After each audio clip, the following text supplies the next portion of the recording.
The pure joy of goofing around. It's not just cats and dogs that love it. A surprising number of other animals do too. When you start to consider weird sorts of behavior exhibited by lots of kinds of animals, you suddenly realize that things like play occur all over the animal kingdom. And animals will play with some unlikely friends, including us. There is something in our deeply rooted nature that is able to communicate with a whole range of life on this planet. Play is deeply embedded in our nature. As the most adaptive species in the world, we play, and we play more than any other species if we allow ourselves. And it's good for us in ways we never imagined. I actually started to read the literature, and what I read blew my mind. It turns out play has huge benefits for our brains. And if it's risky play, even better.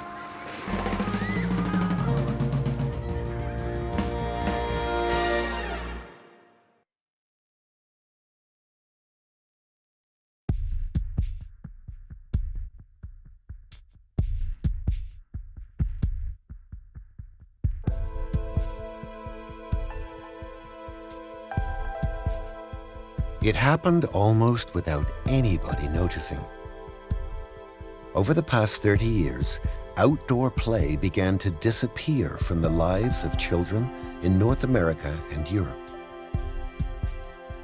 Today, kids in the UK spend half as much time outside as their parents did. Technology seems to be everyone's new playmate. And it's a trend that has many experts worried, especially as evidence from the animal world shows that physical play has the potential to make us smarter, braver, maybe even kinder.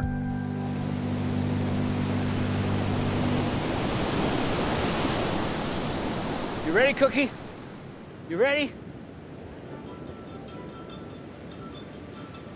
Stuart Brown is the grandfather of play research. He's been promoting its benefits for more than 50 years. If you look at the overall place of play in the world of animal play, you begin to see that it is as present as sleep and dreams. Brown says the instinct to play is an important part of animal evolution. So important, there's a silent language that goes with it. When two dogs want to play, what you see is dog-dog play language. If it was aggressive and they were fighting, they'd have an entirely different body language. That's paw slap, which is typical play activity from a dog. Part of animal play, and part of the reason it is so compelling, is that it's pure and everybody gets it. Now look at that, play bow. You know, it's instinctive. And we're wired the same way, you know, same part of our brain. Brown has gathered overwhelming evidence that there's a lot more to play than exercise for the body. It's also exercise for the mind. One of the things that keeps play going, that they know how to do instinctively, they will keep the play going without one dominating the other. And that is one of the essences of play. It's infectious. Here we got 4 of them now. Here we go. We may recognize play in our pets, but what exactly is it?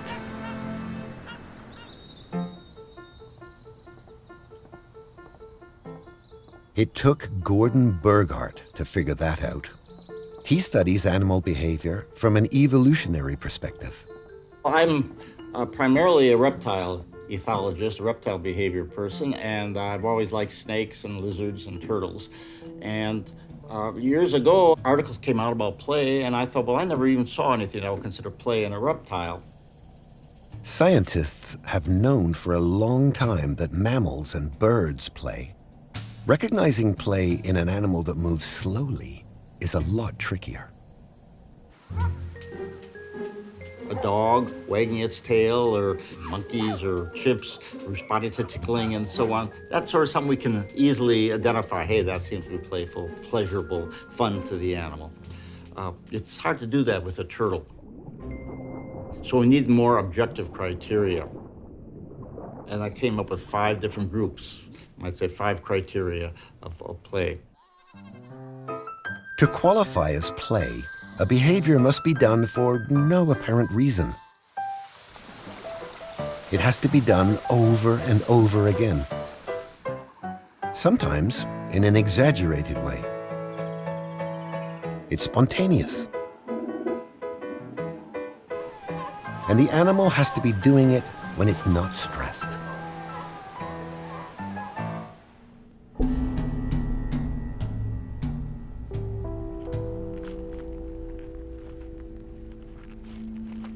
Burghardt came up with his criteria after discovering reptiles are capable of play. Hi, girl. Now she's going to go back and maybe grab something in my pocket. That's what they like to do. He identified play behavior in the largest lizard in the world, the deadly Komodo dragon. They can bring down a water buffalo.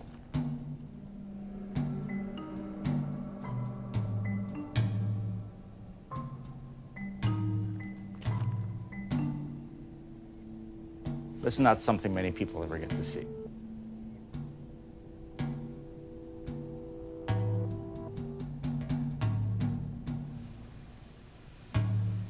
Hey. Well, sometimes play is confused with exploration.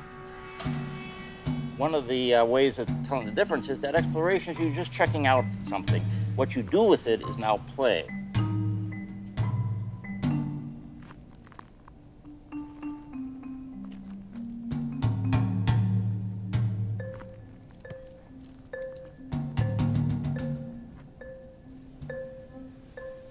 Hey, here's a box. Hey, girl.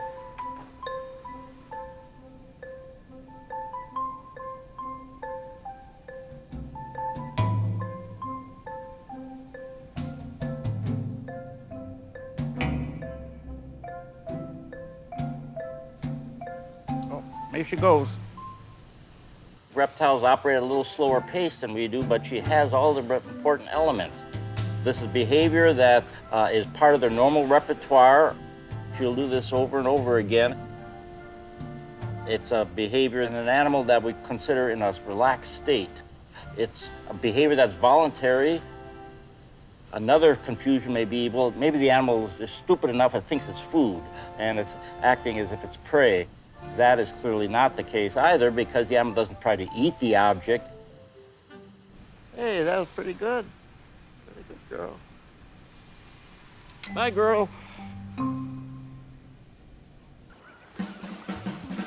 Following Burghardt's lead, scientists have learned all kinds of creatures play.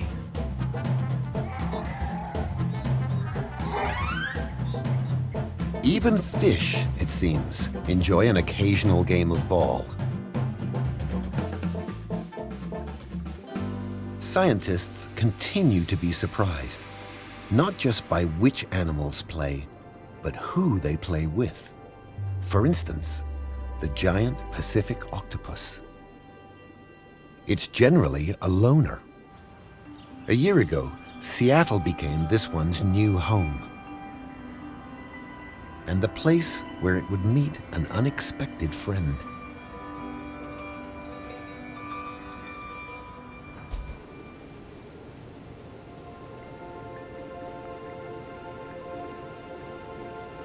Just watching an octopus move is so graceful and so beautiful. You can spend so much time just sitting there and watching them and just being mesmerized by the way that they move and they interact with their environment.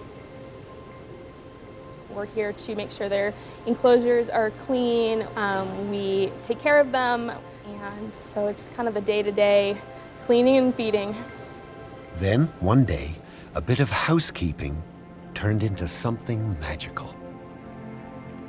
It began with the simple task of cleaning the windows. So We get water droplets on the top edge of our acrylic there, and we have to clean those off so that we can provide a good viewing experience for the public. And I was up there spraying it off with a freshwater hose.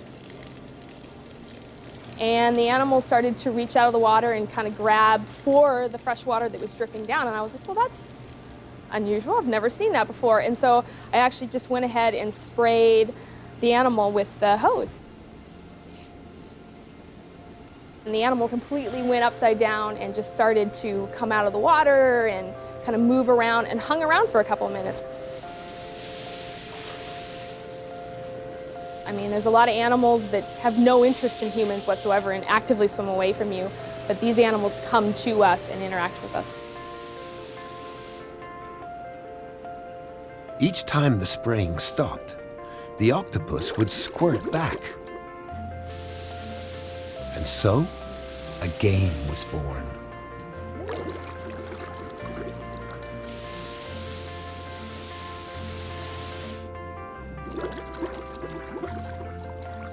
What is it about play that it has the power to bridge the divide between a solitary sea creature and a human being?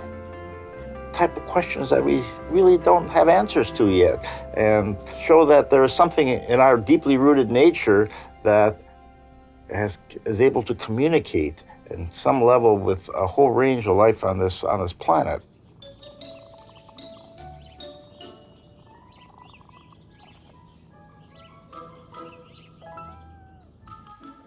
Thanks to cell phone cameras and social media, we're seeing a lot more evidence of interspecies play. And sometimes it's between the most surprising playmates. The impulse to have fun seems to cross all kinds of boundaries in the animal kingdom.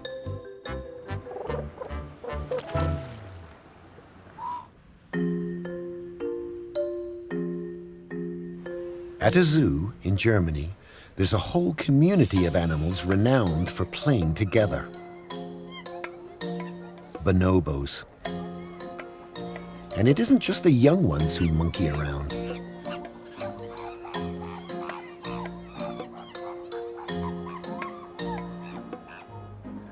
Italian primatologist Elisabetta Palagi has come here to take a close look at this endangered species. Bonobos are our closest living relatives, and they can give us a lot of information about the evolution of our behavior. She's intrigued because these animals aren't just playful, they're peaceful. Unlike other primates, they've never been known to kill each other. When two different communities of chimpanzees meet together, they normally fight. Bonobos play.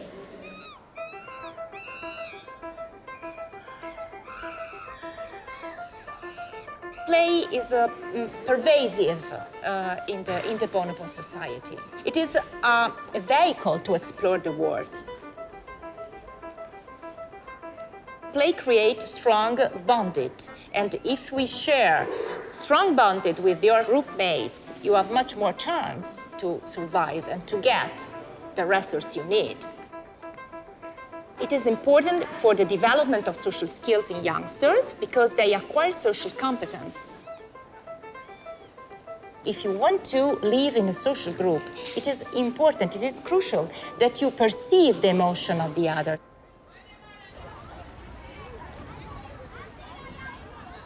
Buongiorno. Ciao. Pelagi's team is trying to figure out just how well bonobos can read one another's feelings, and whether it could be the secret to how well they play together. They use avatars to get the bonobos to yawn. Yawning after you see someone else yawn is a telltale sign of empathy. Humans start doing this at around the age of 4.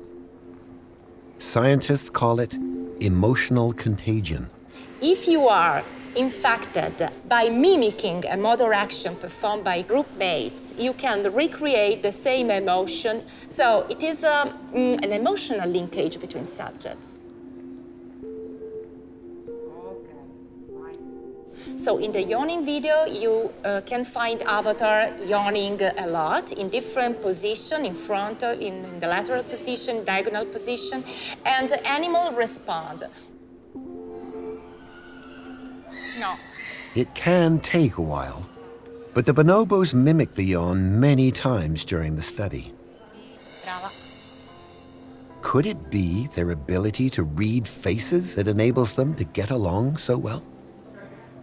It's difficult to understand if empathy is at the basis of play or play is at the basis of empathy or the development of empathy. But we can say, and we have first data that suggests us that this behavior covariates. It's a common theory that young animals play to prepare for adult life. But a possible connection between play and compassion is one of many hidden benefits science has started to uncover.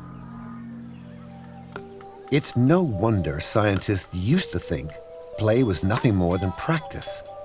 Consider how much fun children have playing with grown-up tools. But a recent study shows kittens who play at hunting don't necessarily catch more mice as adults. Bear cubs romp in the den with their siblings, yet generally they live alone once they mature. Clearly, there's more going on than meets the eye.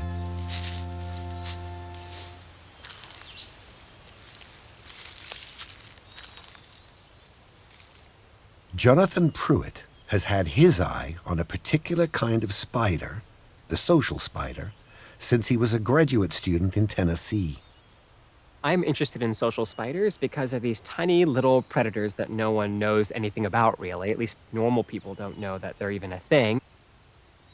They're spiders that work in concert to make giant webs together, capture prey together, and rear each other's offspring. And there are only about 20 species of social spider on Earth out of the maybe 50,000 species of spider that have been described so far. So there's sort of an evolutionary novelty item.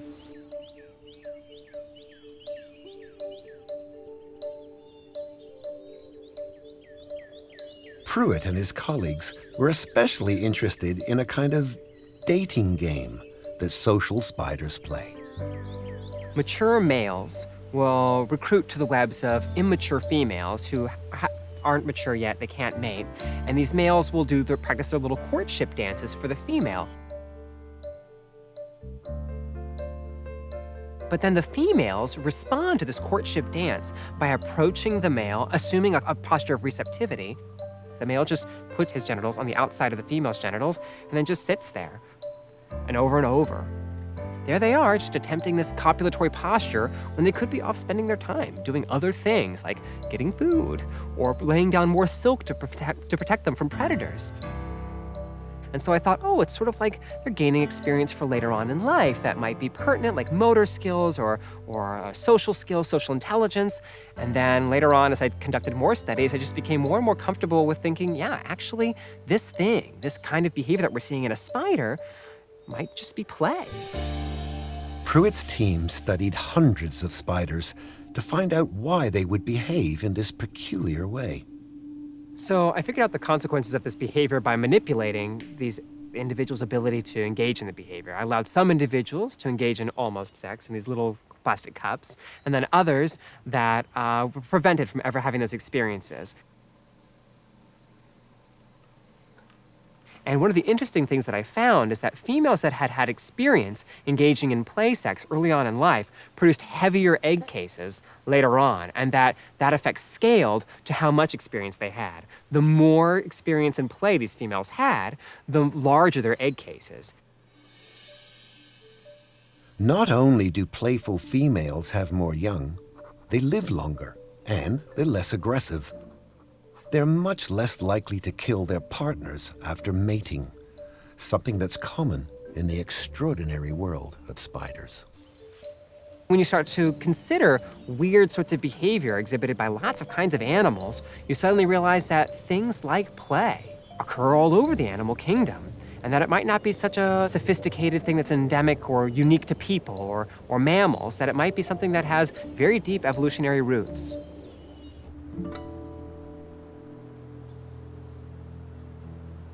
It was in Western Canada where researchers made one of the biggest discoveries about the purpose of play.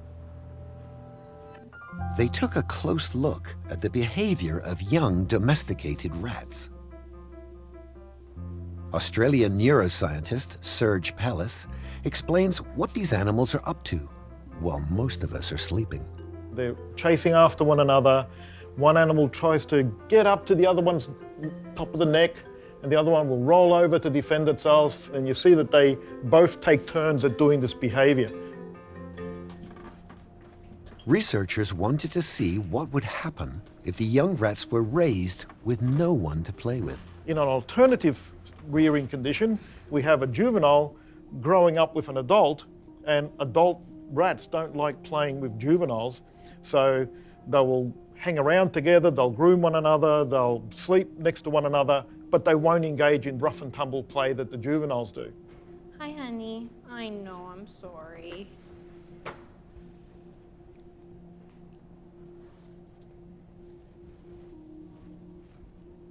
The play-deprived rats failed to develop social skills, including the ability to play normally with one another. At the end of the experiment, the brains from the play-deprived rats were closely examined. The part responsible for decision-making and impulse control was underdeveloped. So here was a set of experiments where we actually showed it is play changing the prefrontal cortex, and then all these changes we see in rats that are play deprived is because of this change in the prefrontal cortex. Not only was the prefrontal cortex different, so were the actual nerve cells. They appeared disorganized compared to regular cells. This was the biggest discovery of Serge Pellis's career, but it left him with a nagging worry. I grew up in a suburb in Melbourne, Australia, and about a mile straight down from my street was a river valley, lots of greenery, lots of slopes to tumble down, lots of places to hide, create games with your friends. It was fantastic. One of the shocking things that I found as soon as my wife and I came to Lethbridge is we saw the coulees, got a river valley, it looked fantastic. And the thing that shocked us both was, where are all the kids?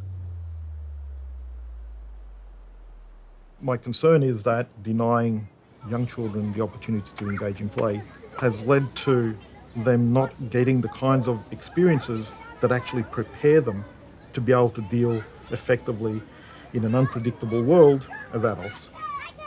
There are several studies that track things like how frequent is depression in childhood, how frequent is psychopathology, and that's been going like this.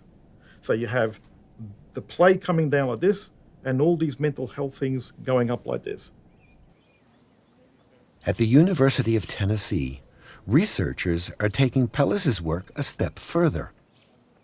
They're looking into the connection between play and the ability to deal with life's hard knocks.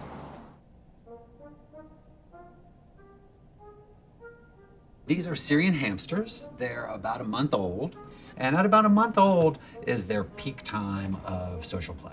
And their social play is rough and tumble, mock aggression, where they will roll around, pin each other, and wrestle. Oh, look at them. And one way to initiate play is when that animal approaches and rolls over on his back, and they roll into a play fight. Oh, here they go, there's a push. And you can see that one animal initially ended it, ran away, and he came back and he attacked the other, and they switched roles. It really is play fighting. Play has several functions, but one is to allow for development of the prefrontal cortex. And so what we were interested in is their ability to cope with stress in adulthood, because we know the prefrontal cortex is important for stress coping. One normal adult has been placed into the home of another. Adults don't play at fighting, they actually fight. These animals usually live alone, so the battle can get vicious. The home-caged animal will defend its territory against the intruder and attack. So you can see they attack from the side, just like a play fight. But in adults, it's not playful, and they continue to try to seriously attack each other. The loser suffers what's called a social defeat. A normal hamster will get over it and go on to fight another day. There we go. That's social defeat. Okay, there you go. Okay. A play-deprived hamster that loses is less resilient. The next time it's in a fight, it will be submissive.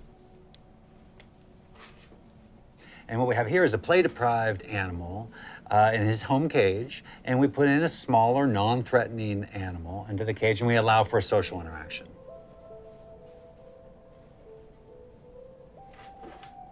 And the play-deprived animals respond with a great deal of anxiety and fear. They might go and sniff the other animal and then run away.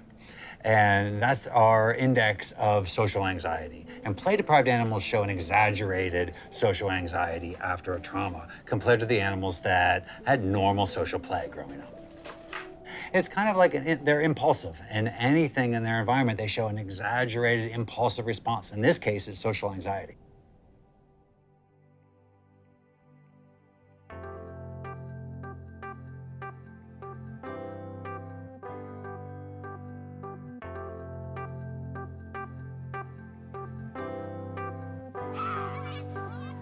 Whether it's in the animal world or in the schoolyard, play helps us prepare to cope with life's ups and downs. But the way children play has changed dramatically.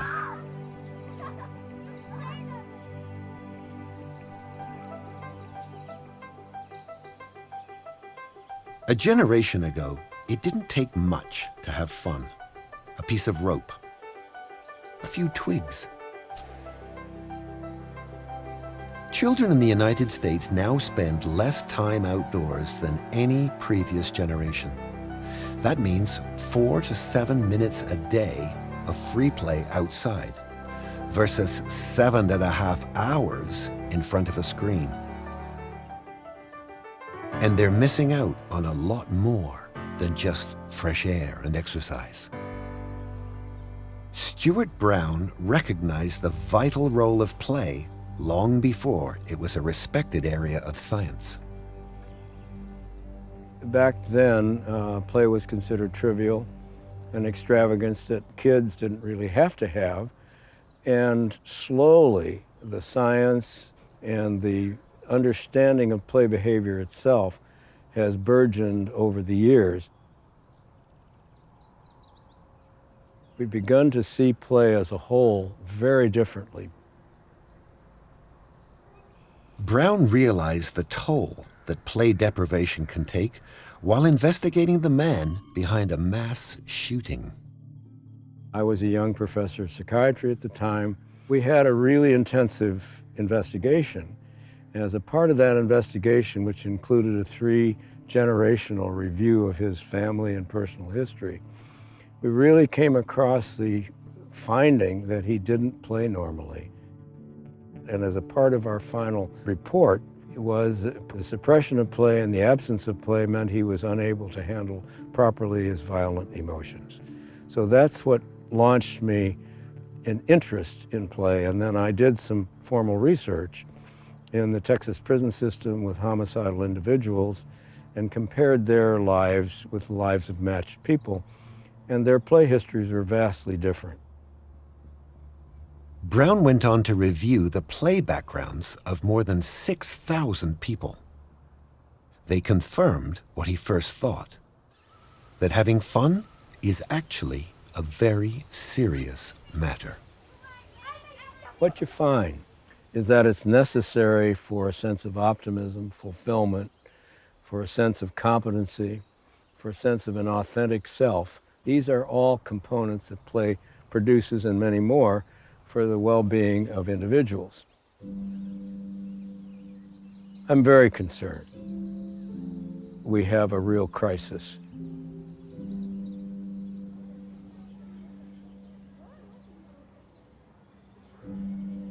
While play deprivation may be only one factor, the World Health Organization says the mental health of young people is declining.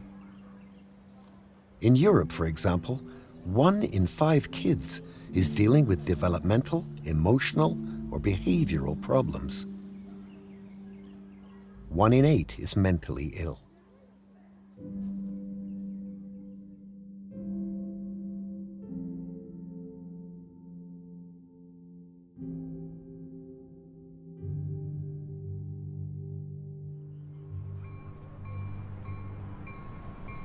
You want that now? Well, too late. Get in the middle.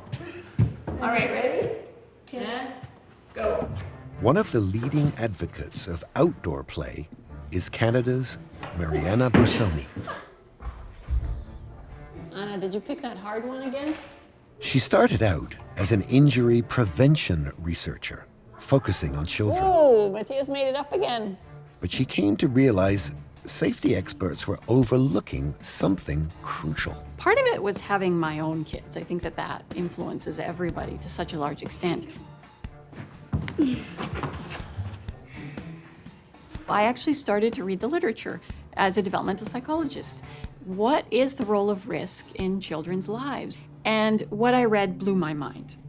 You had very different disciplines, all coming to the same conclusion, that engaging in risk was actually a very important aspect of preventing injuries. Takes a lot of strength, doesn't it, guys? If you think about kids taking risks and engaging in risky play, they're learning how their body works. They're learning what they're comfortable with. They're learning how the world works. They're learning very fundamental risk management skills. It used to be common for children to muck about unsupervised, doing things that might make their parents gasp. But in the 1980s, children discovered the thrill of video games. Around this same time, adults began to see the outside world as a more ominous place. Playing indoors seemed to be the safer choice. We have smartphones in our hands all the time, and we're getting bombarded by these catastrophic and cataclysmic events all the time. So you feel like risk is everywhere. One of the things that parents are most worried about is their child getting kidnapped by a stranger. The likelihood of getting kidnapped by a stranger is so low that stats aren't kept. And so we have a situation where parents and society has very wonky risk perceptions compared to what the data actually show. 2 years ago, Brusoni began a national study into how different neighborhoods affect how much children go outside. This particular study deals with the built environment, right? So how can we include kids in the community, make sure that they're comfortable playing outside wherever it is that they want to go? And there's very specific things that we can do to design a community to make kids want to play outside and to make parents feel comfortable letting them play outside. Niamh Kelly, an 11-year-old participant, is fitted with a GPS watch and an accelerometer. What you see here is the data from Niamh's watch from one of the instances where she would have been playing outside. And the little point that's running around is her activity over that time span. So we've got her here. She's probably at home and she's just leaving her house. And then she's going off to another bit of green space over here where she's hanging out. And she's exploring quite a bit of that area. She's actually covering a good chunk of her neighborhood and spending time in lots of different types of green space. I think that I like to play more, and if you turn back the centuries, not centuries, the years, 10, 20 years ago, I think I'd fit in more. But I've always liked playing outside. It's the best. It seems the freedom to be active outdoors also frees the imagination. There's a river just over there, and there's a fort, and we pretend like we're surviving in the wilderness, and we catch these salmon from the river, and we just pretend they're salmon, but they're actually pine cones. We've seen a generational shift in our approach to what kids are allowed to do and how we parent them.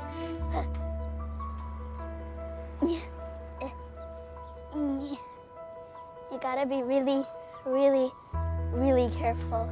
And so that's where it becomes important to point out, okay, so these are the kinds of limitations that you are putting on your child in order to avoid them, being out on their own. I like playing in bushes, forests, trees, climbing. I love climbing. Weigh it between a very, very, very unlikely event versus something that could fundamentally influence your child's health and development. Yeah.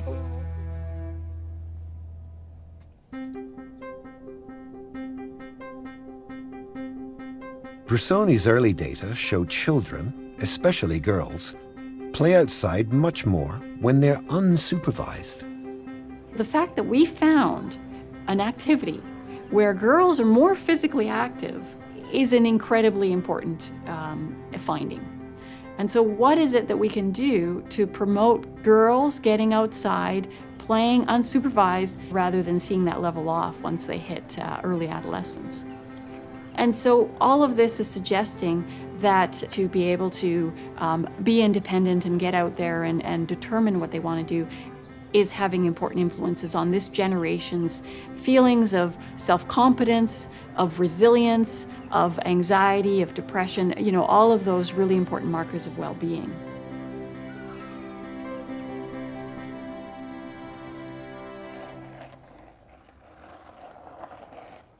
The final data is still years away, but Brusoni's goal is to develop what she calls a playability index that will encourage the development of neighborhoods that better serve children.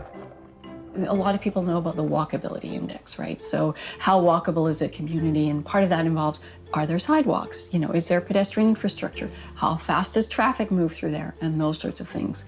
Now, those are all important for kids too, but we have to think about play as well. Meanwhile, a growing awareness of the value of play is already influencing the design of one of the largest cities in the United States, the city of brotherly love.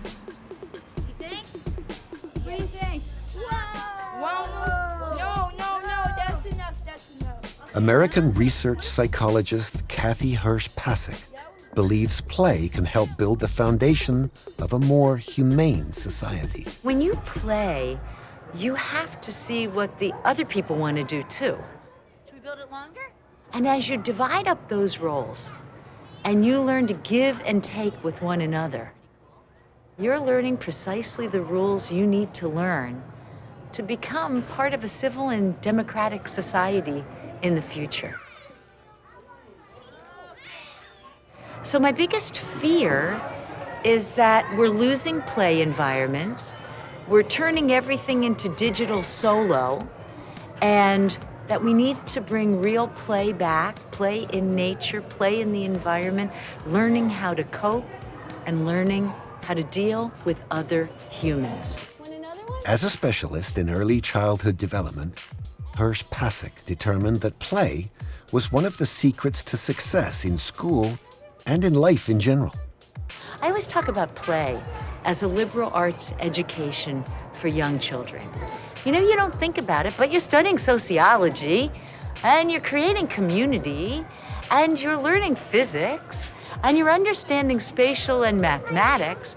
Play is very, very important. Pasek and her colleagues began to look for ways to introduce play into public spaces. They started small, with a bus stop in a low-income neighborhood. So we thought, maybe you could change an average bus stop into a playful learning environment. What if you could redesign hopscotch? So instead of normal hopscotch, it actually asked you to put down 2 feet where you see 1, and 1 where you see 2. Could that teach impulse control, flexibility, memory, and attention just by playing a new game? Pasek is pushing for play to become one of the building blocks of urban design. What what would that look like if architects could build buildings and build everyday environments so that they were imbued with playful learning? Well, we're actually trying that, and it's happening around the world.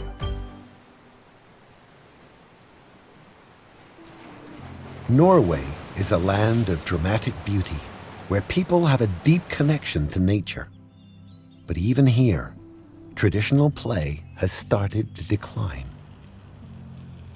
Ellen Sandsetter plans to change that, one playground at a time. Hello. Hello, how are you, Ellen? I'm fine. How are you, Mariana? She's collaborating with Mariana Bressoni in Canada. I wanted to tell you about our project, and that we have now mapped all our childcare centers, both indoor and outdoor environments. You've done all 80 children? Yeah. Wow. Yeah. Bressoni and Sandsetter are remodeling playgrounds in 8 childcare centers with the goal of making them more thrilling. Playgrounds here started to be changed. Everything was kind of shrunk in a way because they were supposed to be more safe. The new designs will be based on Sandsetter's pioneering research. She was the one who pinpointed the features of what's called risky play.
In preschools, we know that 1 in 10 experience an injury during a year.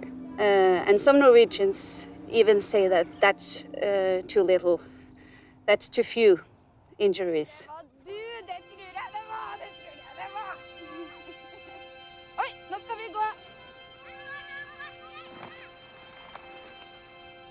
Sandsetter was one of the first researchers to talk to children about their favorite kinds of play.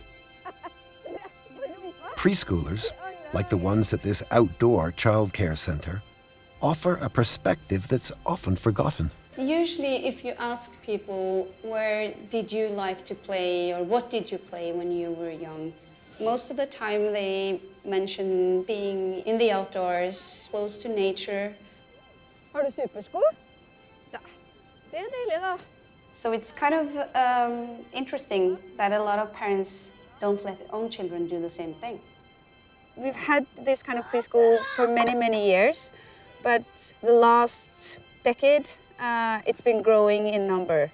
And I think that's more kind of a reaction to a society where a lot of our life is, we're spending more time indoors, you know, all digital devices and TV and things like that. Play is the most important thing for children. Playing is children's most important way of being, of communicating, and also social skills, being together with other children, problem solving. Play is where they learn. What makes risky play different from other kinds of play is that it is a chance for getting injured. That is probably the thing that we are afraid of too. It includes uncertainty, maybe something that you are a little bit scared about doing, but still it's testing out their environment and themselves.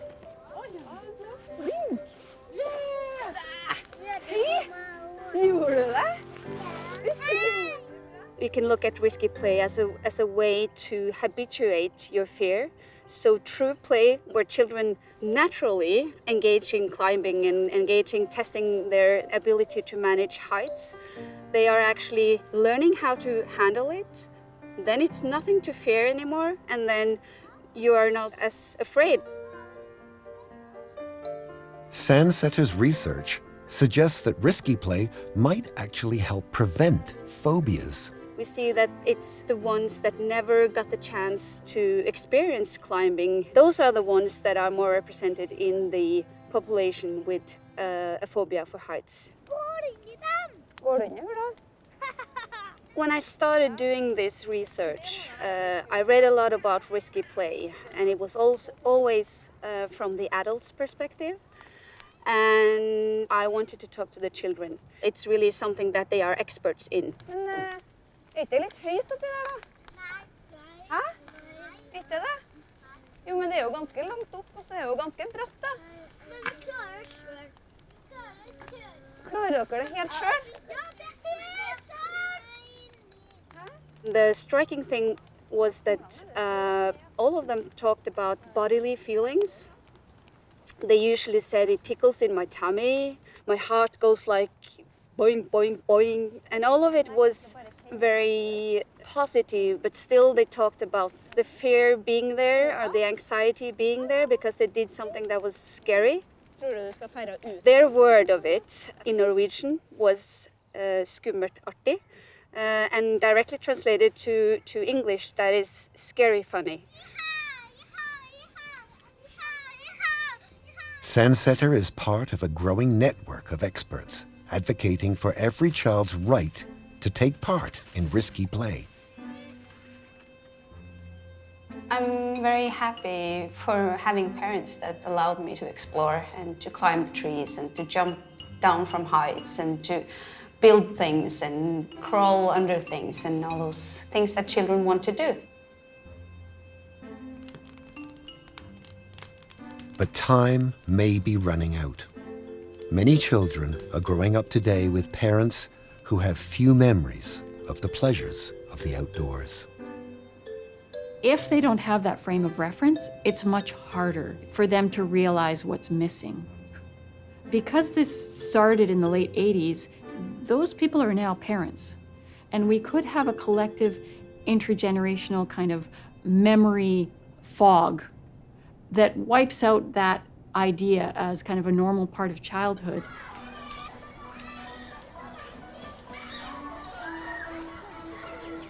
Traditionally, kids were let free, particularly elementary school age kids, whereas now there isn't that sense of freedom, and I think with that there's a huge loss. A return to more outdoor play would reconnect us to one of the most significant aspects of our animal nature. It also promises to restore the emotional benefits that we've only begun to recognize as they're slipping away. We have an industrial revolution background where productivity and being honored and loved for your personal productivity is more important than your happiness or your fulfillment. So I think we've got an uphill fight to get play into the consciousness of the culture. When I'm engaging in play, or I watch children engaging in play, or I watch a kitten engaging in play, I think to myself, you know, this is not just fluff. This is something that this animal has evolved to do that serves some purpose that is a rather significant component of this thing's life.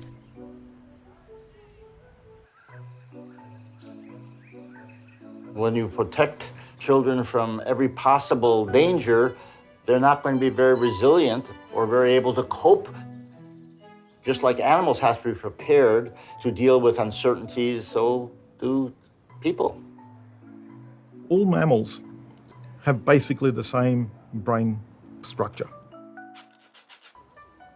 We've now made the connection that lack of peer play translates into a not normally developed prefrontal cortex. So now all of a sudden you look at the kid scenario and you go, well, if it's true on rats, maybe those correlations in children are in fact causal. And my concern has always been Is this a good thing to prevent young children from freely choosing to engage in whatever kind of play they want with their peers? Play is more important now than it has ever been.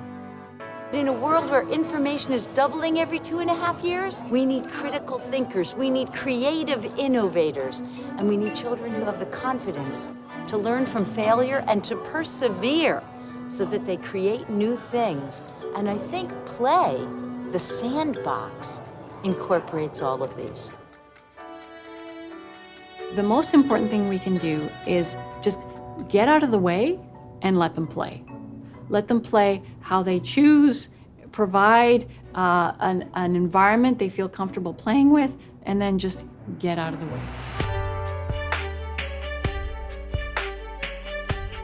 And let them figure it out for themselves. They'll amaze you.